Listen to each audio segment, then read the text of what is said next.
হ্যাঁ এই পটল খাসিয়ার নামটা কেটে রাখছে রে, আয় হ্যারে মোর দ্বারে ধরে লয়ে হ্যার চেহারাটা একটু দেখতে লই। মুই সারাদিন তো ভাত খাইলাম, কিন্তু মুই তো এর মধ্যে কোনো খাসির মাংস খুঁজতে পাইলাম না। তো এটার নামটা কি ইরফানে পটল খাসিয়ান রাখছো, মোরে একটু কইতে পারো?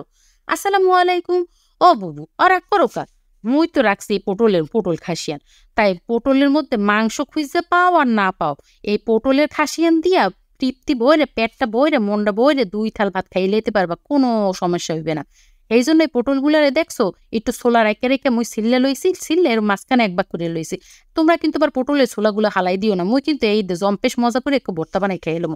আচ্ছা পটল গুলা কাইটে কুইটে ধুইয়া রাখার পর মুই একটা কড়াইতে একটু গরম মশলা করলে সেই পানে দারচিনি, এলাচ, 2টা লবঙ্গ, তেজপাতা, কয়টা গোলমরিচ আর একটু উগনা মরিচ কাইটে কুইটে লইছি। তোমরা কিন্তু লবঙ্গর যে মাথার ফুলটা আছে এই হালাই লইও, নাইলে কিন্তু একটু টিট কুইটে ভাপ হইয়া যায়। ঠিক আছে, এই যখন একটু মোটামুটি ভাজা হয়ে যাবে এরপর একটুখানি জিরা দিয়ে লইছি। জিরা দিয়ে ভাজা ভাজা করে এই মোর মেশিনের উপরে ফালাই দিলাম। মেশিনের চাবিটাও চালু করে দিলাম, দিয়ে সুন্দর করে নিপিস করে দিছি। এরপর এখানে একটু পিঁয়াজ, 4 কোয়া রসুন আর একটুখানি জিরা বাইটে লইতে আসি। তোমরা চাইলে কিন্তু এর মধ্যে আদা বাটাও দিতে পারো, তো মুই কিন্তু আদা বাটা এখানে এর মধ্যে ব্যবহার করি না। তো সুন্দর করে নিপিস করে বাটাবাটি হয়ে গেলে এরপর চলে যাইতে হইবে মোর হে পটলের দ্বারে।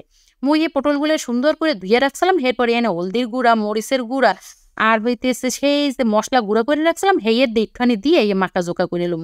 খবরদার তোমরা কিন্তু এর মধ্যে লবণ দিতে যেও না ভাজার সময়। লবণ দিলে এইটা কিন্তু পানি ছাড়িয়ে দেবে, তাহলে সুন্দর করে ভাজাও হইবে না। ঠিক আছে, তা মুই যখন কড়াইয়ের মধ্যে তেল দিলাম, তেলের মধ্যে একটু লবণ ছিঁড়ে দিলাম। এই লবণটা কিন্তু দিছি শুধুমাত্র পটলটা যেন কড়াইয়ের লগে লাগিয়ে না যায় সেই জন্য। তো একটু একটু করে মুই পটলগুলারে খাড়া করে প্রথমে ভাইজেলুম এক পাশ করে। দেখছো এখনই দেখতে কি সুন্দর দেখাইতেছে, দেখাইতেছে না মাংসের চাকার মতো। মুই কিন্তু এগুলারে খুব বেশি করেও ভাজি না, একদম অল্প ভাজি না, মোটামুটি ভাইজা সেই সেম তেলের মধ্যে সেই মশলাটা যে বাইটে রাখছি এলাম এই মশলাটারে সুন্দর মতো দিয়ে দিছি। মশলাটা একটু ভাইজা মরিচের গুঁড়া, হলদির গুঁড়া আর একটু ধনিয়ার গুঁড়া দিয়া সুন্দর মতো লাইরে সেরে লইলাম, আর একটু সামান্য পানি দিয়ে লইলাম, মশলাটা পুড়িয়ে যাইতে আসলে। তা পানি দেওয়া হয়ে গেলে তারপর একটু লবণ দিয়ে দিলাম। লবণ দিয়ে মশলাটা সুন্দর মতো কষাই মশে আর একটু পরিমাণ মতো পানি দিয়ে এটারে ঢাইকা মশলাটারে সুন্দর মতো কষাইলাম।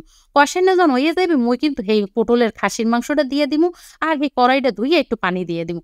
দিয়ে এটারে ঢাইকা এটার দিয়ে যখন তেল একদম ভাজা ভাজা হয়ে উঠতে আসবে তখন কিন্তু এটার মধ্যে একটা স্পেশাল জিনিস দিতে হইবে, আর সেইটা হলো নারিকেলের দুধ। মুই এখানে প্রায় 1 কাপ নারিকেলের দুধ দিয়ে দিছি। এর মধ্যে মুই কিন্তু কোনো রকম আর পানি পনি কিছু দিব না। এই যে নারিকেলের দুধটা দিছি এই এতে সুন্দর মতো লাইটে সাইডে এখন উপরে আর একটু এই গরম মশলার গুঁড়া দিয়ে এখন এটারে ঢাইকা থুইয়ে দিব। এটা হেদ্দ হইতে থাক। এই যে হেদ্দ হইলে এই পাশে আরেকটা কড়াইয়ের মধ্যে একটুখানি তেল লমু, আর মধ্যে একটু মধ্যে পেঁয়াজ দিব। পেঁয়াজটা যখন বেরেস্তার মতো রং হয়ে যাবে এর মধ্যে একটুখানা গুঁড়ামরিচ দিব, দিয়ে এই তেলের ফোড়নটা দিয়ে দিব এই পটলটার উপরে। আপনারা চাইলে কিন্তু এই ঝোল কিন্তু আরো একটু কমাই লইতে পারেন। মুই আবার একটু ঝোল ঝোল খাইতে পছন্দ করে এই পানি একটু ঝোল রাখছি। বপুরা দেখছেন না এটার কালার, কোনো দিক দিয়ে মনে হইতেছে যে এটা খাসির মাংস না? এটা যখন একটু রেস্টে রাখবেন দেন কালারটা কি সুন্দর হয়েছে। তা লইয়ে লইলাম দুগানি ভাত, ভাত লইয়া মুই এই তরকারিটা লইয়ে লইছি। মোর এই সময় যেন ক্যামেরাটা কিরপানে ঝাপসা হইয়া আসলে এইখানে কিন্তু এই তরকারির রংটা ভাতের উপরে ভালো দেখাইতে আসে না। তো বু কি যে কুম হাত দিয়ে যখন চাপ দিছি তখনই মনে হয়েছে যে মাছের একটা টুকরা ভাঙ্গিয়া লইতে আসি। এইটা যখন মোহে দিছি রে বউ, মনে হয়েছে দুনিয়ার সকল স্বাদ যেন এটার মধ্যে ঢুকিয়া রয়েছে, চুপ চুপ করে রয়েছে, খাইতে বিমালা মজা হয়েছে। আপনারা কিন্তু অবশ্যই অবশ্যই একবার বানাই খাইবেন। তা আজকে এই পর্যন্ত, সবাই ভালো থাকবেন, আল্লাহ হাফেজ।